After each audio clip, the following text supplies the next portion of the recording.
Greetings.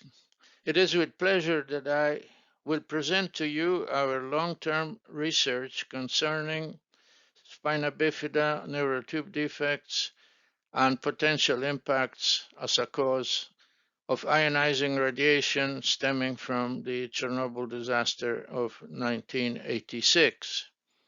The subject is relevant in many dimensions, including what followed Fukushima and the continuous threats by Mr. Putin to release radiation in the war zone of Ukraine.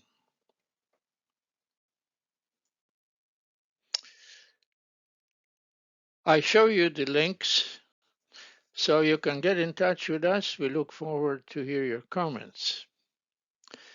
You can also find more about our OmniNet Ukraine team on whose behalf I'm making this presentation. Our investigations follow methodologies that are international in character. This fact qualified our team on surveillance to be full members of the International Clearinghouse as well as of EuroCat.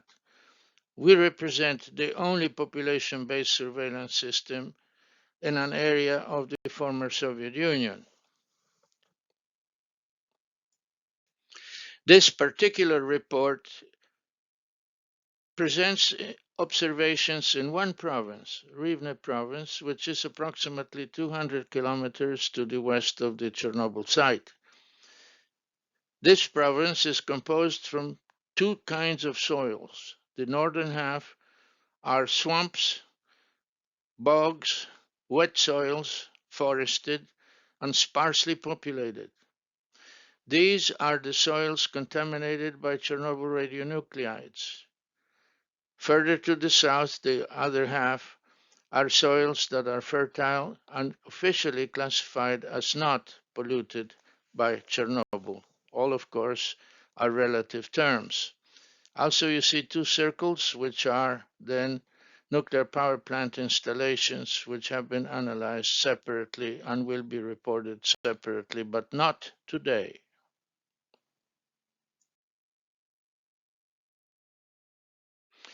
This is to remind the audience that there are a mixture of radionuclides in terms of their half-life. They have different chemical properties and bind to different tissues. The shortest one depicted here to the left is radioactive iodine, and we know about the epidemic of thyroid carcinoma that followed Chernobyl. The last one in black is cesium-137. This is the subject of our investigation. At this point, the cesium molecules have reached their half-life of radioactive activity, and they will continue to decay over the years to come. On the left lower panel is shown strontium, which is one of the most bothersome companion radionuclides, which we have not been able to measure thus far. In these two graphs, you see the percentage of pregnant women with high levels of incorporated cesium. On the left, the incorporation is 50 becquerels per kilogram of body weight, and you could see the red columns. That's the northern half of the province. The green are the southern half, and you could see a temporal decay. The degrees of incorporated radioactivity from cesium are dropping with time, but they are still very high in biologic terms. The same concept is presented to the right, but it's actually concentrations twice as high as the one on the left. And you could see that those that are rather extremely high impact women between 3 to 7% of that population in the northern half. Shown here is a concurrent statistics of the prevalence rates of neural tube defects mirrored by the prevalence rates of spina bifida. And again, you see that in the northern half, shown in red, the rates are much higher than in the southern half, shown in green. And also, you could see the temporal decrement.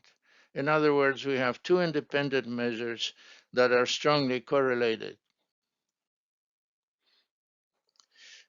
Obviously, these children in the wheelchair are not representative of neurotube defects.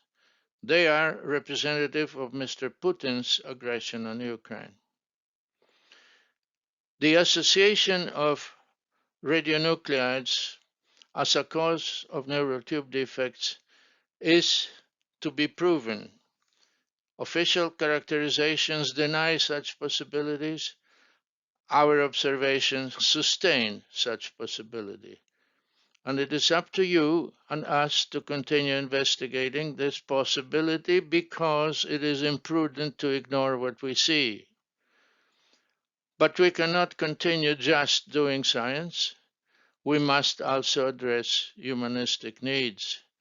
Therefore, our primary role of OmniNet in Ukraine has to expand to include the assistance of children with special needs.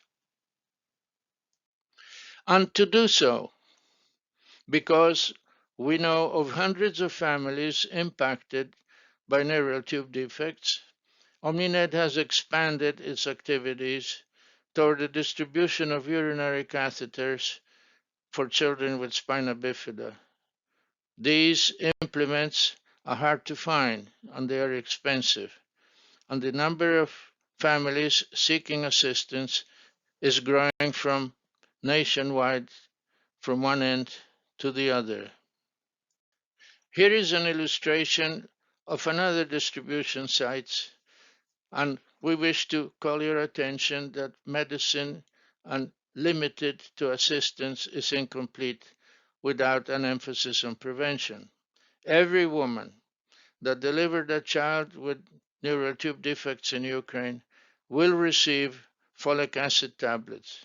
Those who may be or plan to be pregnant will consume 5 milligrams per day, and those who do not, but yet did in the past, to prevent unintended pregnancies consequences, will consume 1 milligram per day. We are distributing these as widely as possible.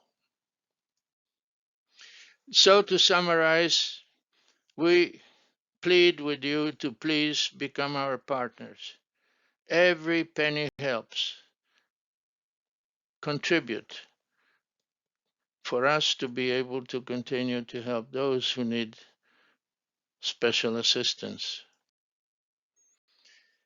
With some hesitation, I do ask you to help us to help them. Become our partner.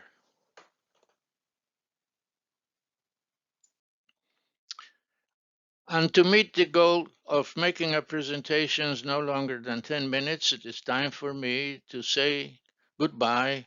Thank you for your attention, and I hope you will find in your heart the possibility as professionals to help us personally, directly, by linking to this direct support, quick code, or otherwise write to us at the addresses I presented at the start. Have a good day and enjoy this meeting.